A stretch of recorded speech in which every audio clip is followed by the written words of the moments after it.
یعنی وہ اشرافیہ اور بدماشیہ کے ہاتھوں کا کھلونا بن گئے ہیں اور یہ مقدمہ درج ہو گیا ہے۔ ایک تو یہ آج جو ہے وہ اس کے اندر متوقع وجہ ہو سکتی ہے۔ دوسرا جو معاملہ ہے وہ کاکڑ کے حوالے سے ہے۔ انوار اللہ کاکڑ ایک عیاش ترین بندہ شاید اس ملک کا وزیر اعظم بنایا گیا ہے، جو یہاں پہ نکلا امریکہ جانے کے لیے، ایک غیر ضروری دورہ تھا، لیکن قوم کے ٹیکس پیئر کا جو پیسہ ہے وہ ہڑپ کیا گیا، کھایا پیا گیا، موج مستی کی گئی۔ پہلے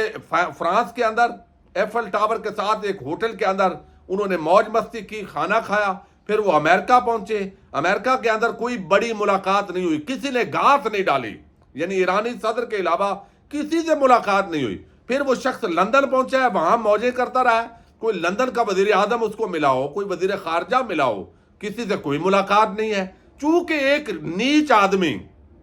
میں نیچ آدمی اس لیے کہہ رہا ہوں کہ عام آدمی جو غریب ہے وہ اس وقت ایک ایک پیسے کے لیے رل رہا ہے۔ مہنگائی نے جینا دوبر کیا ہوا ہے، بجلی مہنگی ہے، آٹا مہنگا ہے، اشیاء خورد و نوش عام آدمی کی پہنچ سے دور ہو گئی ہے، گیس مہنگی ہو گئی ہے۔ تو یہاں پر اس ملک کا جو نگران وزیر اعظم مسلط کیا گیا ہے اس قوم پر، وہ شخص جو ہے وہ موج مستیاں کر رہا ہے لندن کے اندر۔ پھر وہاں سے اس کو جو بھی حکم ملا ہے وہ سعودی عرب پہنچا ہے، وہاں پہ وہ عمرہ کر رہا ہے۔ ایک ایک پیسہ اس شخص کے حلق سے نکالنا چاہیے۔ یہ جس طرح کا جس کماش کے لوگ اس ملک کے اندر بدماشیہ نے پاکستان پر مسلط کیے ہیں، پچھلے 12 دنوں کا اس قوم کو اس سے ایک ایک روپے کا حساب لینا چاہیے۔ اب یہ کاکڑ جو ہے وہ جس طریقے سے پھر اس نے انٹرویو دیا، یعنی امریکہ میں بھی انٹرویو دے رہا ہے، عمران خان کو مائنس کی بات کر رہا ہے، برطانیہ میں انٹرویو دے رہا ہے، وہاں بھی مائنس کی بات کر رہا ہے۔ تو نگران وزیر اعظم تو نہیں ہے، یہ تو باقاعدہ ٹٹو بن کے آ گیا ہے۔ میں معذرت چاہتا ہوں، یہ غیر پارلیمانی لفظ ہے، یعنی ایک ایسا شخص جو باقاعدہ نگرانی کا کام تو وہ نہیں کر رہا، وہ تو ایک ٹاؤٹ کا کردار ادا کر رہا ہے۔ یعنی ایک پاکستان کی سب سے بڑی سیاسی جماعت، وہ اگر نہیں بھی ہوگی تو الیکشن ہو جائے گا۔ بھائی کیا تیرے باپ کا ملک ہے یہ پاکستانی قوم 25 کروڑ کا ملک ہے۔ اب ایک تو یہ الیکشن کمیشن آف پاکستان کے اندر جو ہے وہ یہ درخواست دی گئی ہے، اور اس درخواست میں الیکشن کمیشن بھی آگے اسی کا پیٹی بائی ہے، یعنی دونوں کے روحانی شاید جو اوپر ہوتے ہیں وہ ایک ہی ہے، ہونا کچھ نہیں ہے۔ لیکن بہرحال یہ ایک عام درخواست ہے جس کے اندر بتایا گیا ہے کہ انوار الحق کاکڑ جو ہے اس کو عہدے سے ہٹایا جائے، اور اس کے ساتھ جو ہے یہ سید عزیز الدین کاکا خیل ہیں، انہوں نے یہ الیکشن کمیشن کو درخواست دی ہے کہ بھائی نگران حکومت ہوتی ہے غیر جانبدار، وہ کسی کے ٹاؤٹ نہیں ہوتے، وہ کسی کے کارکن نہیں ہوتے۔ تو یہ جو ہے وہ آپ نے تو کارکن بھرتی کر لیے ہیں، اور یہ جو نگران اس وقت وزیر اطلاعات ہے اس کو بھی اس میں شامل کرنا چاہیے، وہ سیف اوان نامی نون لیگی کارکن، اس کو بھی شامل کرنا چاہیے۔ اب یہاں جو ہے درخواست میں کہا گیا کہ آج چیمہ فواد حسن فواد اور پرنسپل سیکرٹری جو سابق ہے سید توقیر حسین، ان کو عہدوں سے ہٹایا جائے۔ موقف یہ ہے کہ مذکورہ افراد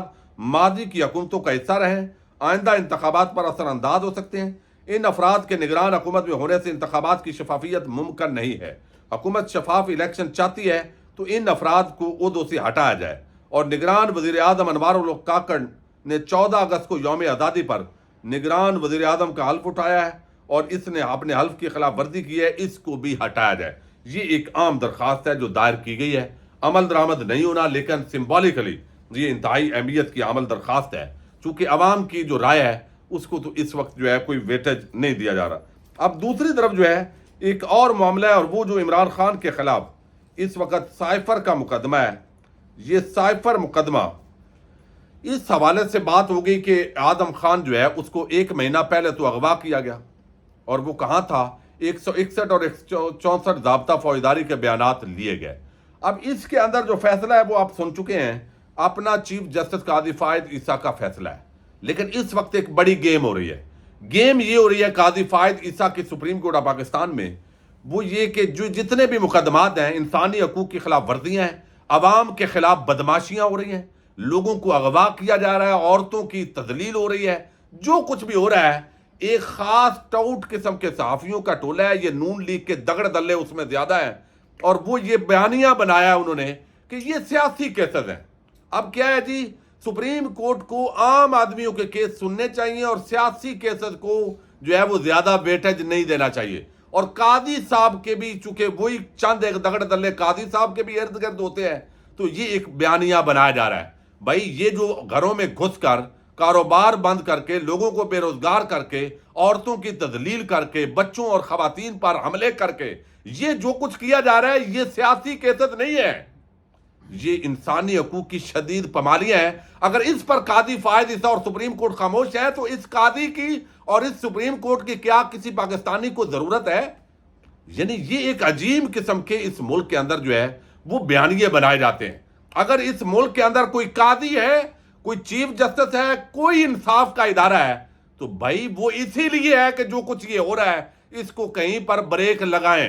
اگر یہ آپ نہیں بریک لگا سکتے تو آپ یہ بے شک آپ کی قاضیوں کی اور آپ کے جو ججز ہیں ان کی عوام کو تو کم از کم کوئی ضرورت نہیں ہے۔ ویسے بھی آپ نے کون سے زمینوں کے کیسز جو 40 سال سے پڑے ہوئے ہیں آپ نے 3 سالوں کے اندر، یہ جو ہے یہ بھی ایک گیم ہے۔ اب یہاں پر جو ہے قاضی فائز عیسیٰ جو ہے سیاسی کیسز سمجھ کر، اب یہ جو عمران خان کا کیس ہے اس کے اندر قاضی فائز عیسیٰ کا اپنا فیصلہ ہے، اور وہ فیصلہ انہوں نے دیا اسحاق ڈار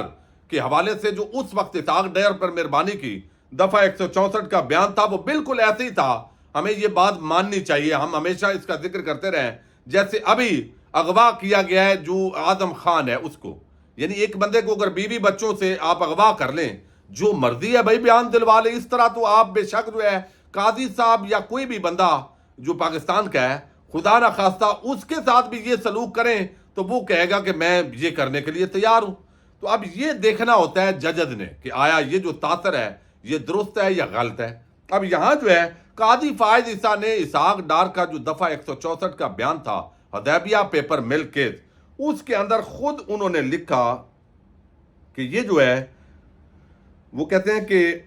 جو 164 کے تحت بیان ہے اس میں قاضی فائز عیسیٰ نے لکھا کہ اسحاق ڈار کے 164 کے بیان پر اگر جو فیصلہ ہے کہ 164 کے تحت بیان کو کسی ملزم کے خلاف استعمال کرنا ہو تو لازم ہے کہ بیان اس ملزم کی موجودگی میں ریکارڈ ہوا ہو، جس کے خلاف بیان استعمال ہو اسے اعترافی بیان دینے والے پر جرح کا موقع بھی دینا چاہیے۔ اسحاق ڈار کا بیان شریف خاندان کی موجودگی میں ریکارڈ نہیں ہوا، نہ ہی شریف فیملی کو اسحاق ڈار پر جرح کا موقع ملا، اس لیے قانون اس بیان کو شریف خاندان کے خلاف استعمال کی اجازت نہیں دیتا۔ اب یہ جو کیس ہے قاضی فائز عیسیٰ کی جگہ پر میں عمران خان اگر رکھوں اس نواز شریف اور شریف فیملی کی جگہ پر، تو اعظم خان کو اگر میں رکھوں یعنی اس اسحاق ڈار کی جگہ پر، تو پھر اس کا معنی کیا ہوگا اور فیصلہ کیا ہوگا قاضی کی عدالت کا؟ وہ یہ ہوگا جو مادہ گواہ بنا کے عمران خان کے خلاف لانچ کیا گیا ہے، پھر فیصلہ ہوگا قاضی فائز عیسیٰ کا کہ اس سائفر مقدمے کے اندر اعظم خان کے 164 کے بیان پر فیصلے میں لکھا تھا، وہ کہتے ہیں 164 کے تحت بیان کو کسی ملزم کے خلاف استعمال کرنا ہو تو لازم ہے کہ بیان اس ملزم کی موجودگی میں ریکارڈ ہوا ہو، جس کے خلاف بیان استعمال ہو اسے اعترافی بیان دینے والے پر جرح کا موقع بھی دینا چاہیے۔ اعظم خان کا بیان وہ کہتے ہیں عمران خان کی موجودگی میں ریکارڈ نہیں ہوا، نہ ہی عمران خان کو اعظم خان پر جرح کا موقع ملا،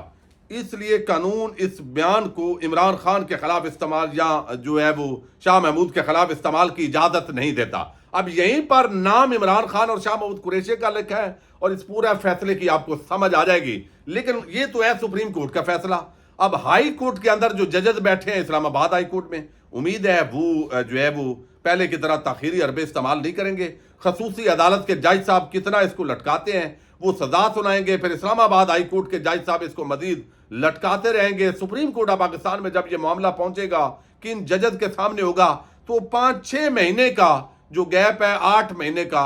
وہ اس پورے معاملے کے اندر شاید ڈیلے کرنے کی یہ ایک کوشش ہے، لیکن قاضی فائز عیسیٰ کے فیصلے کے تحت ہی وعدہ معاف گواہ کا جو بیان ہے وہ اڑ جائے گا اور اس کے اندر سزا ہوئی بھی تو عمل درآمد نہیں ہوگا، لیکن عارضی طور پر عمران خان کو اندر رکھنے کے لیے یہ ایک بہترین ٹول کے طور پر استعمال ہو سکتا ہے۔ اجازت دیجیے گا، اللہ حافظ۔